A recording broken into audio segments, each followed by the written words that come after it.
Historia con Alfonso Gómez Rossi.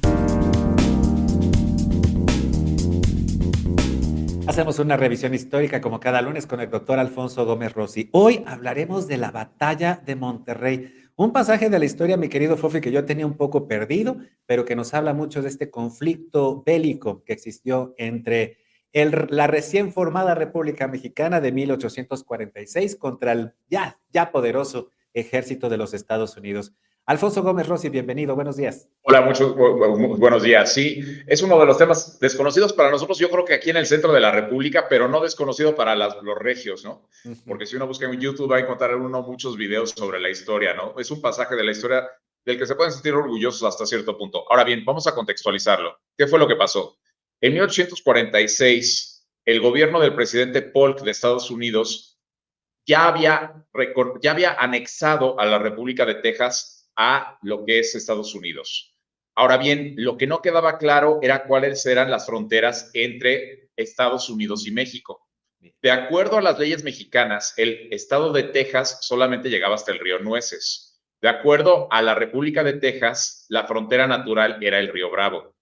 Ahora bien, Polk, que quería provocar de alguna manera la guerra entre México y Estados Unidos para poderse quedar con los territorios mexicanos de Nuevo México, Arizona y California, lo que le pide al general Zachary Taylor es que cruce el río Nueces y se establezca entre el río Grande y el río Bravo y el río Nueces. Esto para los mexicanos fue un acto de guerra, ¿no? Porque de alguna manera es el momento en el que los americanos ya invaden el territorio nacional, ¿no? Ahora tenemos una serie de problemas también aquí, porque en México en ese momento había una pugna por saber quién era el presidente legítimo de México, ¿no? Entonces nos encontramos que el presidente Herrera es derrocado por el nuevo presidente que se apellida Paredes y que a Paredes lo quieren derrocar otras personas para imponer al presidente López de Santana. Y Paredes durante su presidencia lo que buscaba era encontrar un rey que gobernara a México y pensaba en un infante español de nombre de Enrique de Borbón y Borbón. En esas estaba México, lo cual es importante para nuestra historia porque el ejército mexicano no sabía bien a bien cómo se iba a comportar. Por un lado, tenía que preocuparse por la invasión de los americanos a territorio nacional, pero por otro lado, no sabía el ejército si iba a ser llamado a la Ciudad de México para apoyar a uno u otro bando y por cuál de los dos bandos se iba a decantar, ¿no? Entonces el ejército mexicano no solamente estaba preocupado por la defensa del territorio nacional, sino que también estaba preocupado por ver si tenía que apoyar a un presidente contra otro dentro de esta situación. Ahora bien, el presidente Polk designa como general de división a Zachary Taylor. Zachary Taylor era un militar nacido en Virginia, pero que vivió durante gran parte de su vida en Kentucky y posteriormente tendría una plantación en Luisiana, que antes era el estado fronterizo con México. Y él va a ser una de las personas de la historia que gracias a la guerra con México va a ser elegido como presidente de Estados Unidos y morirá 16 meses después. Pero para nuestra historia lo que importa es que justamente Zachary Taylor va a ser el primer general de división estadounidense que va a luchar en una ciudad y esa ciudad va a ser Monterrey. Entonces, por primera vez en la historia de Estados Unidos, vamos a ver que la batalla de Monterrey es importante para ellos porque va a ser la primera guerra urbana en la que van a participar. Y también va a ser importante para los americanos en otro sentido, porque ellos habían abierto la Academia de West Point en la década de 1820. Ahora bien, esta Academia de West Point había sido duramente criticada porque había sido vista como un ejercicio antidemocrático. Para los que no sepan, la Academia de West Point es una academia militar que buscó, cuando se fundó, crear el primer ejército que tuviera Estados Unidos. Antes de esto, Estados Unidos estaba formado por milicias que eran asociaciones civiles de personas que se unían en algún momento dado para luchar contra el enemigo y que tenían su propio armamento, pero que se disolvían en cuanto acababa la batalla. Pero en el caso del ejército, este ejército de West Point, aquí en México, va a ser la primera vez que va a luchar contra otro ejército regular. Y buscaban demostrar que tenían la capacidad de luchar contra otro país y justificar su existencia, ¿no? Porque habían sido duramente criticados. Entonces, Zachary Taylor va a estar liderando a egresados de West Point, pero también va a estar liderando a gente que fue voluntaria, que se reclutó en diferentes estados de Estados Unidos, y también va a estar liderando a los Texas Rangers, que van a ser también como que los más salvajes de todo esto. Ellos llegan, entonces ocupan la parte entre el río Nueces y el río Bravo. Va a haber dos batallas, la de Resaca y la de Palo Alto, y las dos batallas las va a ganar Estados Unidos con Zachary Taylor.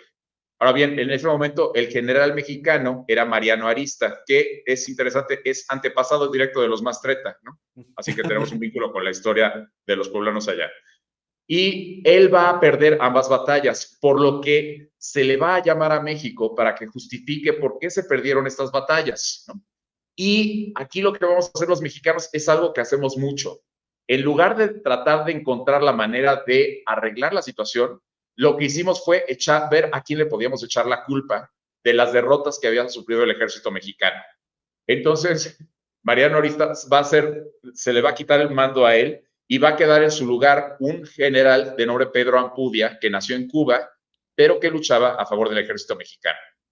Ahora bien, había un debate sobre si debía hacerse una serie de batallas para evitar que llegaran los americanos o si debía hacerse una sola batalla en la que se derrotara a los americanos. Antonio López de Santana proponía que solamente hubiera una batalla en lugar de una serie de batallas. La lógica de esto es que si había una serie de batallas, el ejército mexicano se iba a desgastar.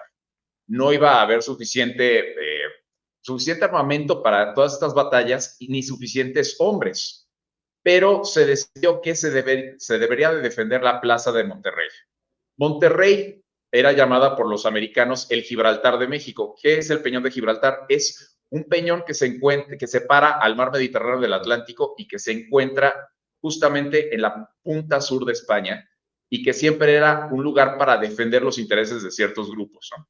Ahorita es una colonia británica. Entonces, para los americanos, Monterrey era el lugar idóneo para entrar a la República Mexicana. Y su idea era que si conquistaban Monterrey, de ahí se iban a seguir hacia el sur hasta llegar a la Ciudad de México. Pero Monterrey es una ciudad que está muy bien protegida por su geografía. Entonces se toparon primero con el problema de que era una ciudad moderna, bonita, más o menos se calcula que tenía entre 10,000 y 15,000 habitantes, y que esta ciudad era muy defensible. Entonces los americanos empezaron a ver que había una serie de problemas cuando llegaron ahí. Se establecieron en el bosque de Santo Domingo y empezaron a estudiar todo lo que había en torno a la ciudad, los fuertes, y se dieron cuenta de que el ejército mexicano estaba separado en muchas áreas en lugar de estar concentrado en una sola. El ataque de la ciudad de Monterrey empieza el 21 de septiembre y se enfrentaron por primera vez a esta guerra que les comentaba al principio, a una guerra urbana. El problema para ellos era que estaban atacados por 4 flancos, enfrente, detrás, desde las azoteas y desde las ventanas de las casas.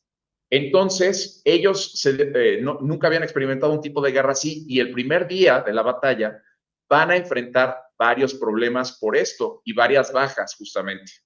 Lo que van a hacer el segundo día de la batalla es que van a empezar a perforar las paredes, meterse en las casas y vaciar las azoteas de cualquier persona que los estuviera atacando.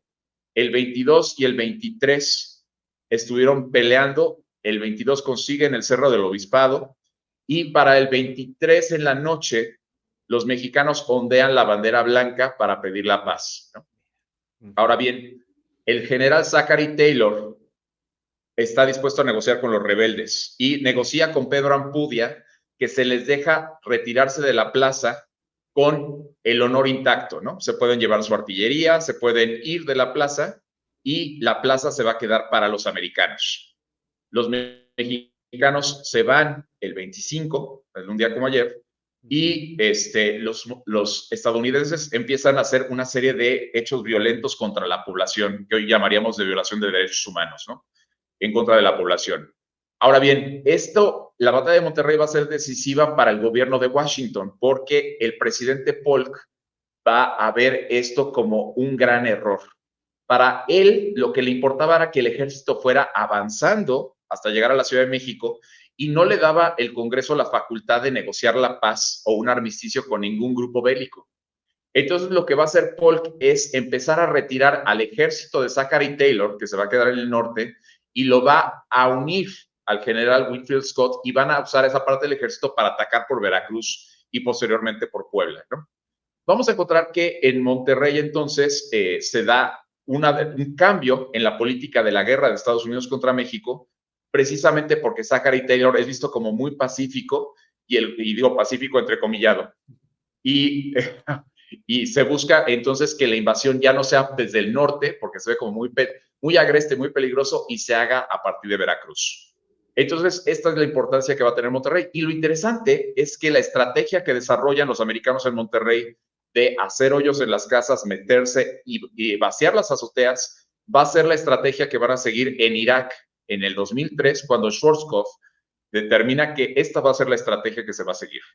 Entonces, nuevamente, México fue el patio trasero de Estados Unidos para experimentar cómo se iba a manejar la guerra en muchos sentidos. Síguenos en Facebook y en Twitter. Estamos contigo, Puebla.